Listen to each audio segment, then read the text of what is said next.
जहां पर अपना एक छोटा सा आश्रम था जो इन दुष्ट लोगों ने सुहाया नहीं, जिनकी रोजी रोटी बंद हुई थी झूठों की, और वहां झूठा प्रचार करके जनता को भ्रमित किया, मुख्यमंत्री को भ्रमित किया, क्योंकि वो भी आर्य समाजी है। दास के ऊपर झूठे आरोप लगा लगा के और झूठे केस में जेल में डाल दिया और उसको आश्रम को ग्रहण कर लिया। फिर भी परमात्मा कहते हैं कि साच को आंच नहीं होती। पुणात्माओं, हाई कोर्ट ने हमारे हक में फैसला कर दिया। सन 2009 में मुख्यमंत्री आर्य समाजी और आर्य जो हमारा विरोध कर रहे थे, आर्य प्रतिनिधि सभा हरियाणा वाले, वो दोनों मिलकर सुप्रीम कोर्ट पहुंच गए। देख इनकी अकल मारी जा रही। कोई बात हो, अरे हम तो सत्य और असत्य की लड़ाई लड़ रहे हैं, ज्ञान और अज्ञान का झगड़ा, ज्ञान का जवाब ज्ञान से देना चाहिए। अब सुप्रीम कोर्ट में ऐसा मुंह पे थप्पड़ मार दिया परमात्मा ने उनके 8 वकील, 6 तो सरकार के, 2 उनके टॉप मोस्ट वकील कर रखे। हमारा ओरिजिनल वकील भी नहीं जा रहा था, उसको कोई काम हो गया अचानक, और परमात्मा के बच्चों को आश्रम दिवा दिया। इससे बड़ा चमत्कार पुण्यात्मा कोई नहीं हो सकता। अब भगवान से बाहर कौन जाएगा? ये जज क्या है? ये भी परमात्मा के रिमोट से चलते हैं, उसी के बच्चे हैं, उनकी बुद्धि उनके हाथ में है। 1 सेकंड में सच्चाई को ऊपर ला दिया। पुण्यात्माओं, हमने उस आश्रम की आवश्यकता भी ना रही, क्योंकि वहां पर तुम्हारी गाड़ियां भी ना खड़ी हो सारी। जब आज हमारी व्हीकल चले जाओ, व्हीकल भी ना हो उसमें, वो तो ओड्डे रह गया। लेकिन इनकी जात का बेड़ा पट गया कि इसे मुख्यमंत्री होया करें। राजा को चाहिए दोनों तरफ की बात सुनकर जब डिसीजन लेना चाहिए। एक तरफ जुआ जुड़ जा तो ये कलयुगी राजाएं हैं। पुराने राजाओं का आप हिसाब लाओ। रामचंद्र जी राजा थे अयोध्या के, वो किसी मंत्री या किसी अपने साथी की बात में विश्वास नहीं करते थे, भगवान से डरने वाले थे।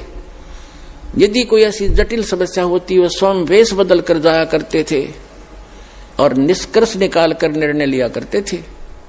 राजकाल के राजा, उनकी पार्टी के 2 बात कह दे, फलाना ऐसा है, दकड़ा ऐसा है, कर दो उसका नाश। लेकिन हमारे साथ भगवान है, हमारा विरोध करने वालों का नाश हो जाएगा। भगवान के बच्चों का नाश आज तक हुआ नहीं, हर ना होगा।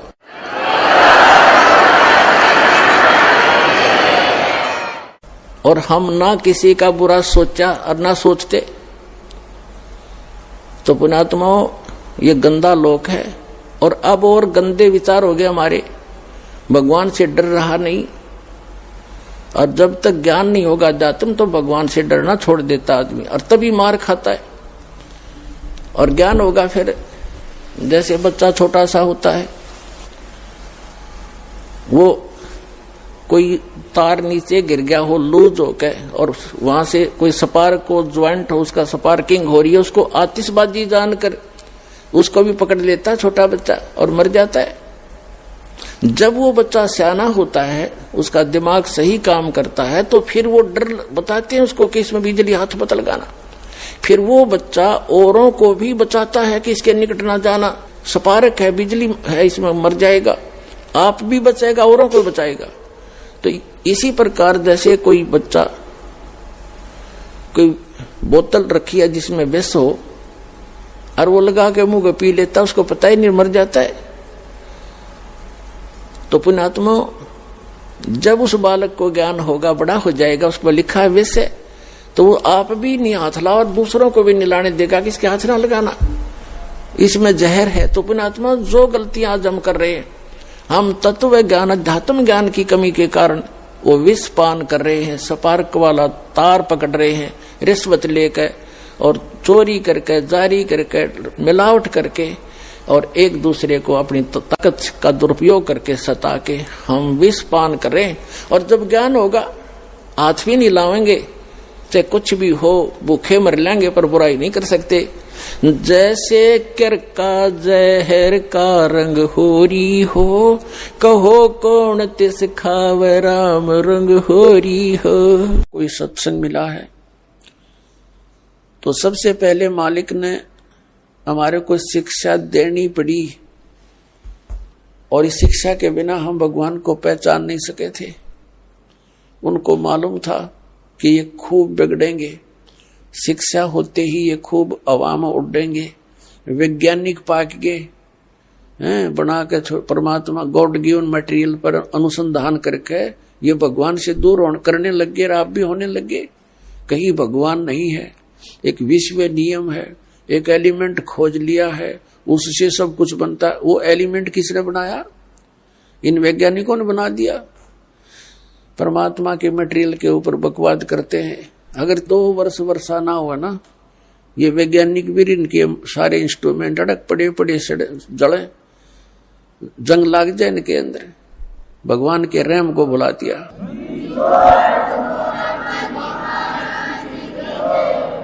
भगवान से कोसों दूर कर दिया हमारे को। और क्या बनाया इन्होंने? परमाणु बम बना लिया अपना नाश करने के लिए। है तेरा गजब। और पुण्यात्माओं, ये इंटरनेट और ये प्रोजेक्टर, टेलीविजन, ये परमात्मा का दिया हुआ ज्ञान है, जीव सत्र का नहीं है। कि किसी का भूल हो कि मनुष्य बना दिए ऐसे आइटम।